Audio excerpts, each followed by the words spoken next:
Warning, we are about to spoil We Need to Talk About Kevin. If you haven't seen the movie and plan on watching it, leave now and come back later. If you have seen it, or you just don't care, please stick around. Do we even want to do an opening joke? I don't even know, man. It's like, we live in America. It might be a bit bad taste. It might be. Maybe. That's what I'm trying to even decide here. This one's kind of so heavy we shouldn't. Yeah. But throwing this conversation as a somewhat of an opening joke, and then the intro will play. You can do that. Okay. I sure hope it doesn't interrupt. It won't.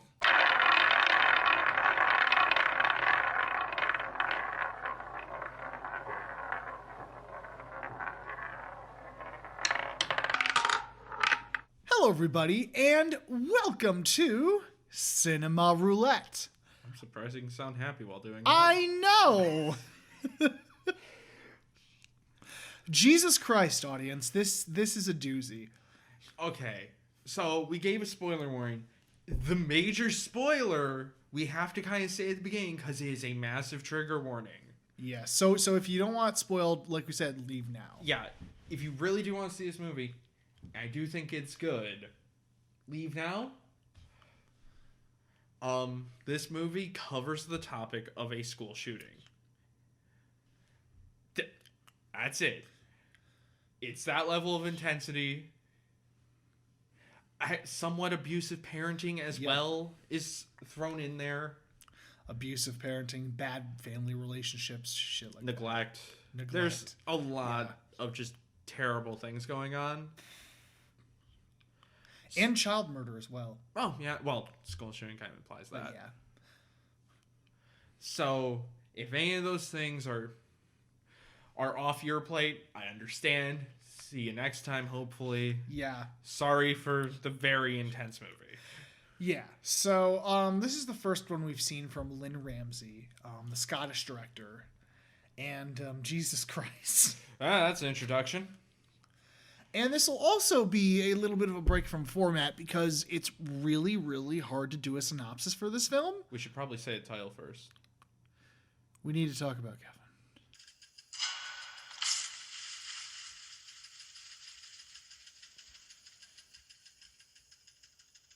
We also need to talk about that silence we just had. Yeah. Upbeatness that I'm going to lose very quickly. Yeah. So, this is going to be a break from format because it's a little hard to give a synopsis without really capturing what the movie does.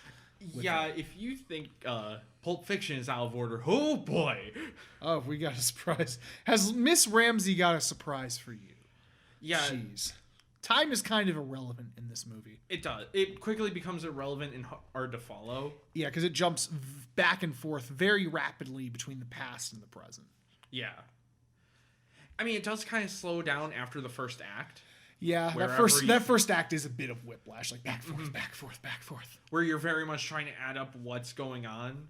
I think the end point of Act 1 is finding out Kevin is in prison. Yeah. That's what does kind of take a backseat and then show more of the past and then how it kind of leads up to the eventual finale. Yeah.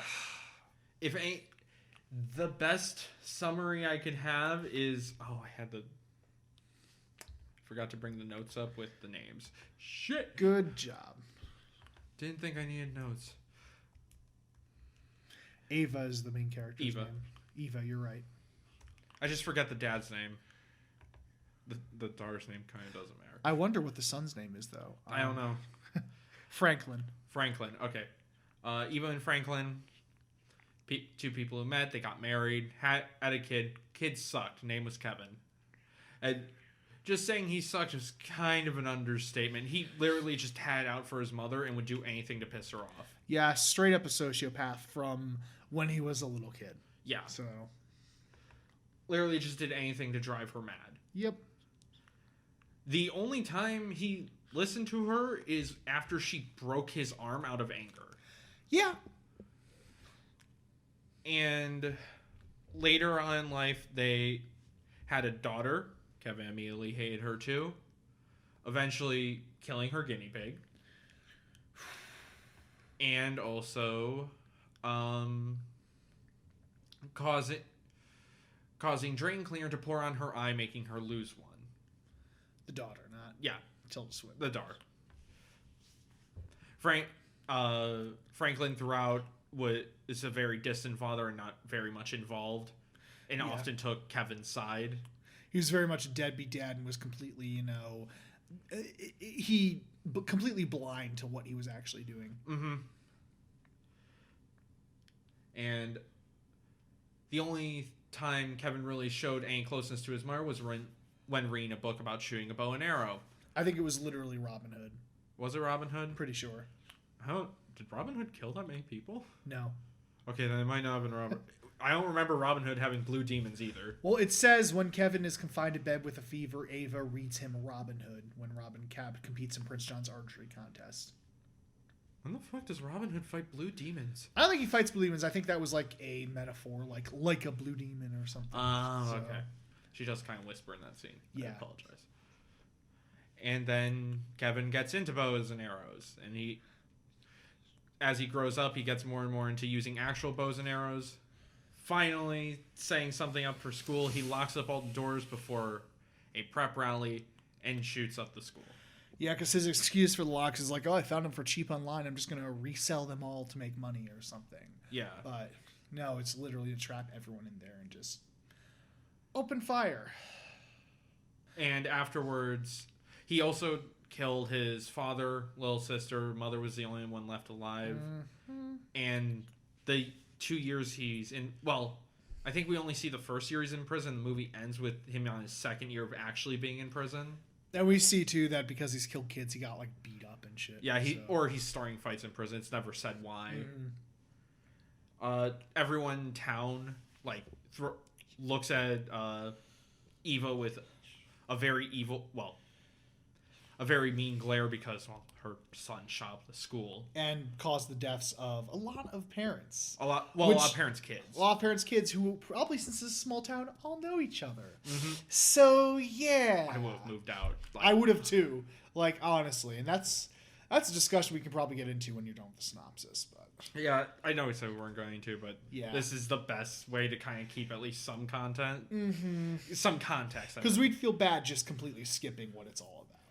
I mean, it's a movie you should kind of see if you can handle it. Yeah. But yeah, we literally in the beginning see someone straight up punch her in the face. Like one of the women just decks her. Mm-hmm. Or they smash up her groceries if they see her. Yep.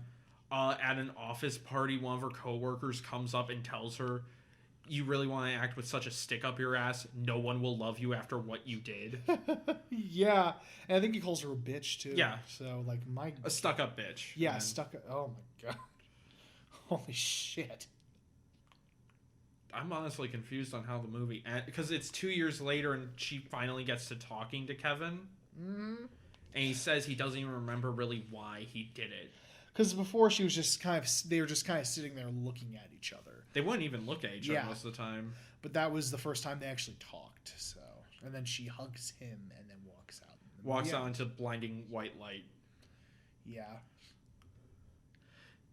This might just be the very American movie thought process, or just my own love for revenge movies. I was really hoping she'd like poison him or just headbutt him or something because he fucking deserved it. Honestly, this kid deserved to be like slapped in the face or.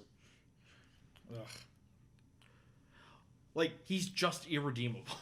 He really is, and both the kid actor and Ezra Miller get great props. Oh, there were two kid actors. Were there? Yep. Oh, one for the really little kid. Really little, and then, yeah, like 5 to 10 year old. No, not 5 to 10. 8 to 10 year old. Yeah, that's right. There were, and then Ezra Miller was the adult, or I guess teenage. Yeah, Kevin. But they all do a fantastic job in the role, especially the kid actor. He plays a little brat. Really they're well. all fucking scumbags. Good lord. It's just interesting because the first time I saw Ezra Miller was as the Flash as a superhero, and now he's a fucking school shooter, irredeemable piece of shit. So he has range. Like, fuck. Just like hard cut after I say fuck. I was looking at camera with the biggest smug smile. I'm sorry we're making light of this. It's just my coping mechanism is humor. I did not even mean to do that. I did not even mean to do that. You did it, Brain. Thanks, Brain. Shit. But, yeah, that...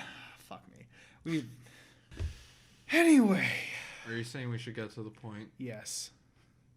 We need to stop. We're terrible people. My God. It's not actual dead kids. You're right.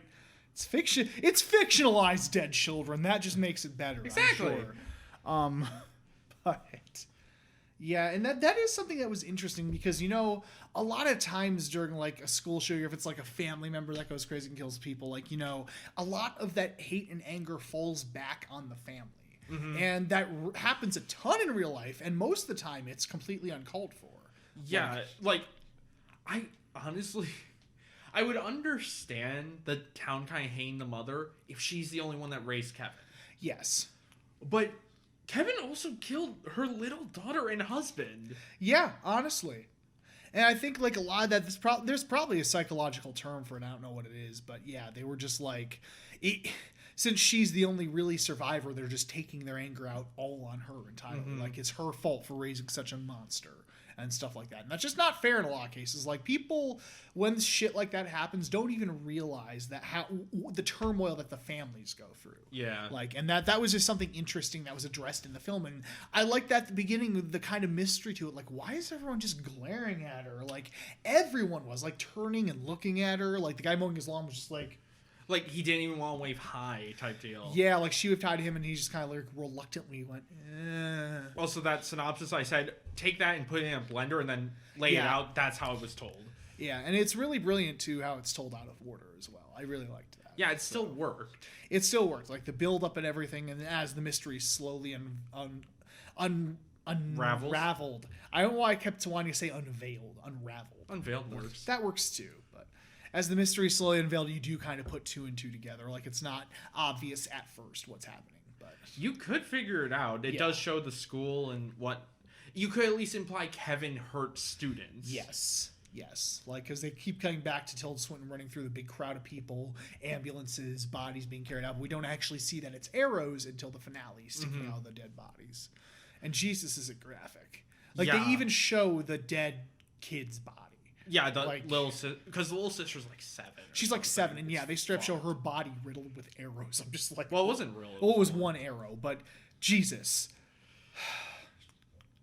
And at the beginning, her house is also vandalized with red paint.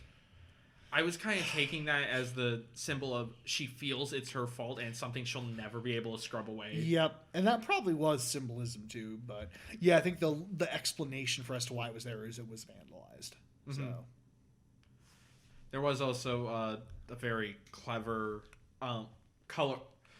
With the color palette, it's rather clever because it always uses the colors red, white, blue, and yellow, which are the colors of an arrow target. Which, that's just clever. That's really clever foreshadowing. Like, yeah, that's what... Because you even mentioned at one point, oh, sorry, we're on the set of Suspiria again. Yeah, like there was this bright red room that they were fucking in, I think. So. Well, it changed from red, yellow, and blue.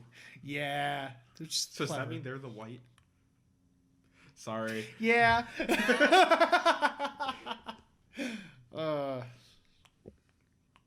And also, I was taking like the red and blue as like sirens in a couple scenes as well. Oh yeah. So. But she always has like a yellow coat on or something. That's where it comes in. Which, God, that's clever. So yeah, that's really well done direction. Mm-hmm. And it does surprise me that it is so out of order, but it doesn't feel complicated.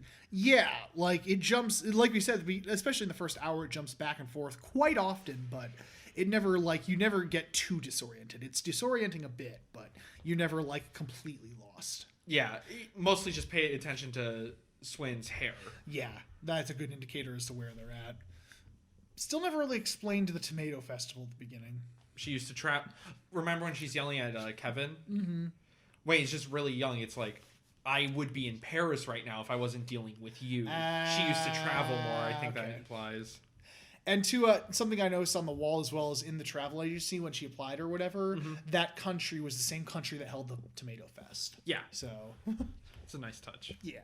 I'm just trying to think, because This movie, I was worried when we went into it. I'm like, this is going to, actually not when we went into it, after it ended, I'm like, this is going to be really hard to talk about. it is, because I'm trying to think of what angle it's going for.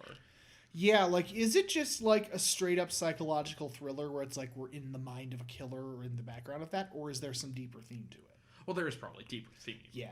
Especially the way it's shot. But I mean more of if it is actually Eva's fault type deal. Because even though, Kevin was a little shit. That's... Literally at a couple points. Yeah, he was being an asshole. But also, besides a few times, she isn't always the best mother either. And the father isn't helping either. No, exactly. Like, they clearly show that, like, kind of all of them are terrible people. It's just Kevin is, like, the worst of the terrible people. Yeah, and it comes to kind of the question of, is it actually her fault? Especially with the red paint symbolism. Yeah, like, it's like, could they have raised him better, or was there just nothing they could do about Kevin? Like... Yeah, because this movie doesn't try to cover, like, is it mental illness or something? No, this is... You just see the people. Yeah, like, they never actually straight up say Kevin has a mental illness or not, which I was happy about. So, yeah. Like we said in the other episode, trying not to stigmatize certain mental health disorders. But, like, they do kind of hint at it at one point. She's like, well, he doesn't do this, which means, like, it could be a sign of autism or something. But I think it's just he's a loner or whatever. He's like... Well, I kind of took that as he was just being quiet to fuck with her. That, too. Exactly. That's not within... That's exact... That's... Not with... Somewhat implied. Uh-huh. I don't know what you're going for with your tongue twisted. That, sure, we'll go with that. Having a bit of trouble wordsing at the moment. Forgive me. What? Nothing. Okay. Don't worry about it. Why? It was a pun. But... I'm trying to think here, because I was about to segue into something, and my brain is breaking. Oh...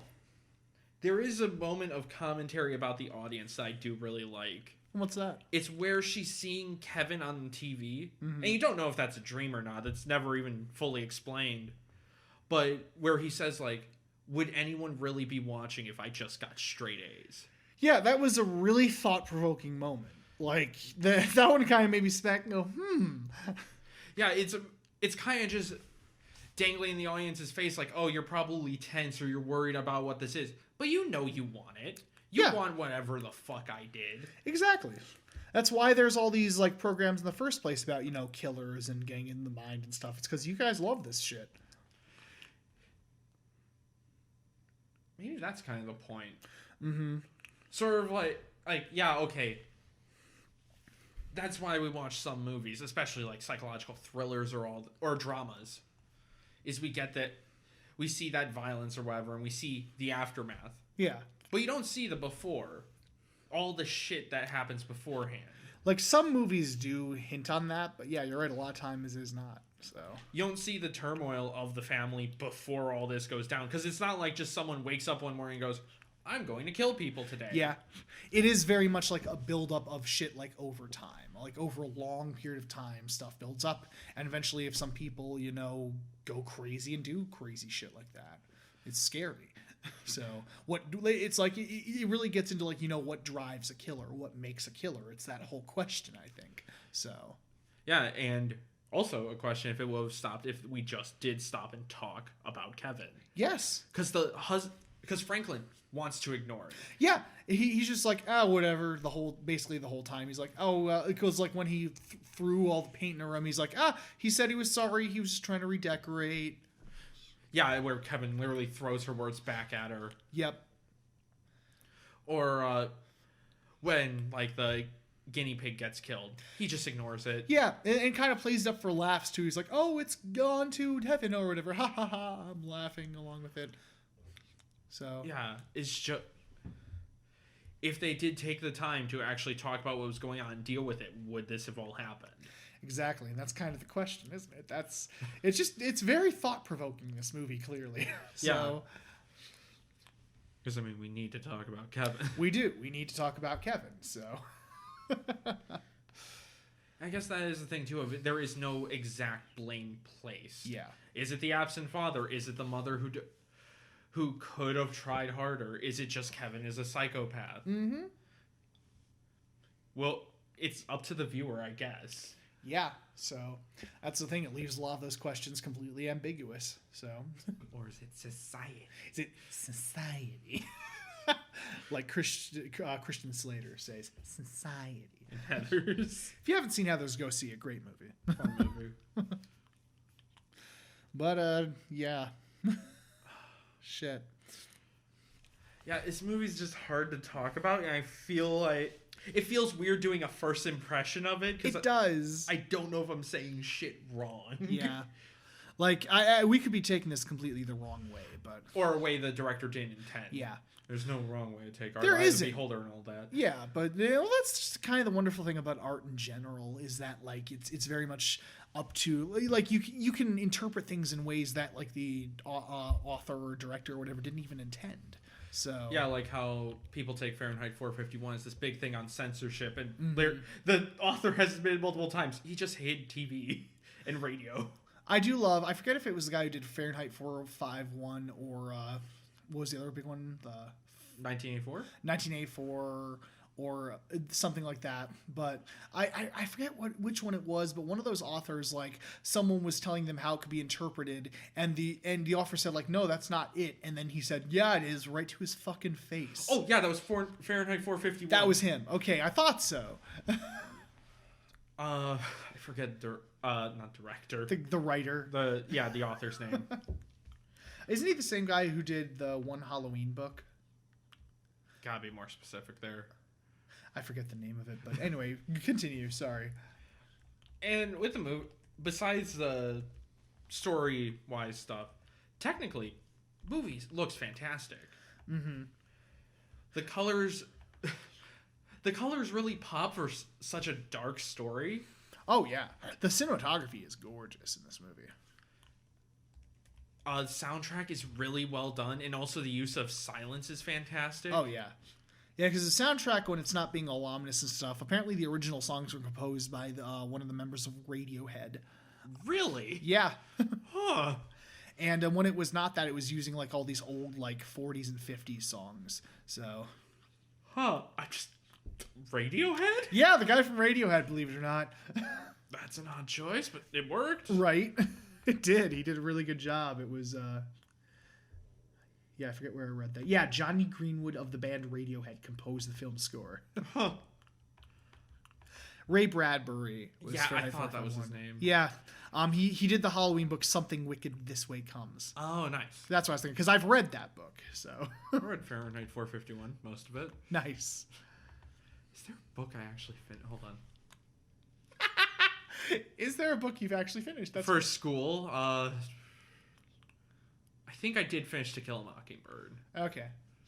And read 90% of, not Grave of the King. Lord of the Flies. Oh, you read Lord of the Flies? Yeah. Damn. Yeah, that was the least fucked up book I read in school. Just a quick side note, I do love that how in high school they always make you read like the most fucked up shit. Oh, middle school was way worse. Was it? Yeah, I can go on a long tangent on that, but I love how like you can't show certain movies in high school, or you have to show them added. But books, oh, you can show. They just make you read the most depressing fucking shit. Mm-hmm. Oh, in 8th grade, I had to read Bridge to Terabithia. Oh my god. Mm-hmm. There was. I guess we will go on this tangent. That's fine. It's not padding. I swear. There was one book, I forget the title, but the entire story is these two kids going to a national park to swim in a river. Mm-hmm. And his friend fucking goes under a waterfall, hits his head, the water pushes him, he hits his head on a rock and drowns. Jesus. So the rest of the book is the kid running from the cops thinking he's going to be arrested for the murder of his best friend. The kid was 8. God damn. And I actually was very much someone who refused to read, and my mother read it to me, and she started crying because of how depressed the kid gets. it's always the most depressing books, and then they wonder why kids grow Depression up rates with are so high in kids. yeah, honestly, like fucking hell. Or there's Spirit Bear, where there's 3 chapters of the main character after he tries to fight a fucking bear. Yeah. Just sitting, vomiting, eating his own vomit, and bleeding out as he wonders if life is worth it. Oh my god. But he also deserved it. And there was one I distinctly remember where we read a book about where the kid was really shitty to the uncle or something like that, and then he felt bad about it and then tried to apologize, but then the uncle just walked out or something, and the relationship was forever broken, and the kid realizes that he can never go back to the way it was. But yeah, so overall, not a fun movie. Well, there's still a bit more. Okay. The atmosphere. Oh yeah. Thick. It's like a thick humidity. It is. It's uncomfortable, it's tense, and you can fucking taste it. Like, living in the Midwest especially, we can relate to that. Like... I don't mean it in a literal sense, just that's the way, how oppressive it feels. It feels like it's choking you with how tense the film is. It is. It's very tense, and yeah, like you said, just very atmospheric. It's so well done. Even when we do start calming down a bit and sticking with the family more, just moments where Eva is talking to Franklin, you're still kind of tense, like something is so wrong. I'm just realizing too that Lynne Ramsay could probably direct a really good Silent Hill movie. Maybe. Like if she got nailed that oppressive atmosphere. Lynne Ramsay, Del Toro work together. That would be amazing. Because Del Toro knows how to make monsters that symbolize just everything. And he was going to actually do the monster design in Silent Hills, yeah? He was helping with the story direction. The monster design was by the manga artist. artist. Yeah, the one who does like the really fucked up shit. Yeah. Oh, I can't think of his name. Yeah, that's gonna bug me. But yeah, he has like a lot of people wear the shirt now where it's like the face with a whole continuing spiral inward and you see the floating eye. Oh, is that him? Yes. Okay. But yeah, the atmosphere here is really good.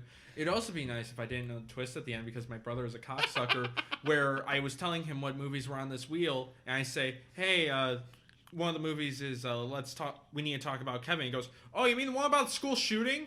Yeah, Justin straight up got that spoiled to him by his brother. So, yeah, fuck you, Randy. So, anyway. Junji Ito, yes. So, yeah, I think it's time to spin, huh? Yeah, but this is... If you can handle this movie... Yeah.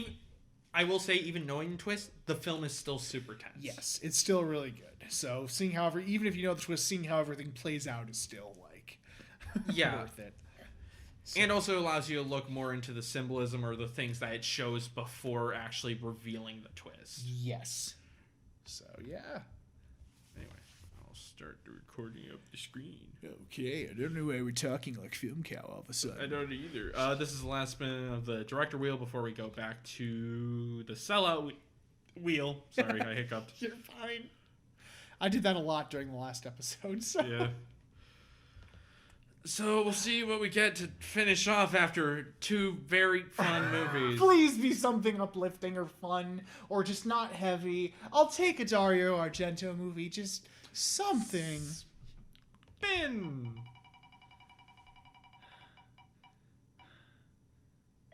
Oh. What we got? We got Throne of Blood. Okay. And then they watched Throne of Blood. And Justin didn't totally spin the wheel multiple times out of pure pettiness because he's already tired of Kurosawa movies, which Cameron put 8 of on the wheel. And that won't be expanded upon at all in the final spin of the wheel when that eventually comes in like a year or 2. Anyway, see you next week with Death Parade. And then after that, we'll cover Throne of Blood, like I said, because I didn't pettily spin the wheel multiple times. And then decide later, fine, we'll fucking watch it just to get Kurosawa off the wheel a bit faster. Well, if film nerds find this podcast, we are fucked.